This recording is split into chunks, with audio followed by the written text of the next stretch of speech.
Go games aren't a brand new idea, but we're trading them as a new idea. All of the people that would be over 40 years of age were reared on small-sided games. Family games and games in the schoolyard and games in the club field.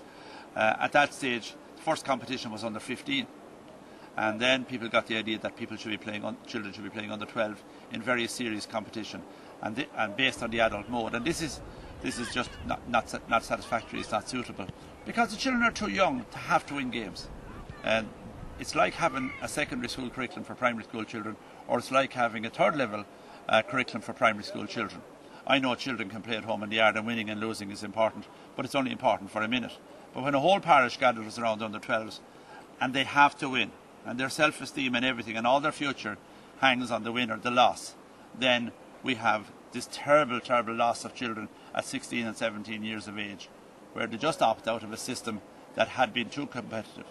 A person's childhood comes only once, and it's a very short and precious time. And if they're over-pressured at that time, they don't get the satisfaction and they don't get the love of the game. They get hooked on the win, or they get lost on the loss. The benefits for the child are massive, right? In the primary school curriculum, it states 100% of the children 100% of the time. If you're playing a 15-a-side game, it is certain that 6 or 7 of those children are not playing at all.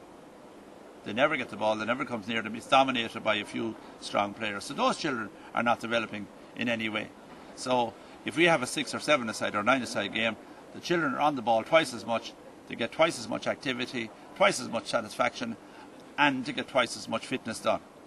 A little cornerback over in his corner, if he's told to stay in his corner, he's an inactive person. He's not allowed to touch the ball or go near the ball because the centre-back has to do that. So an adult model doesn't fit the children. The other thing about it is that the ages of development, the children need to be on the ball more often. In a 15-a-side game, if you divide it up, they're on the ball very little. But they're not on the ball enough, they're not getting enough time to have the ball to make decisions, and all the little developmental stages are missed.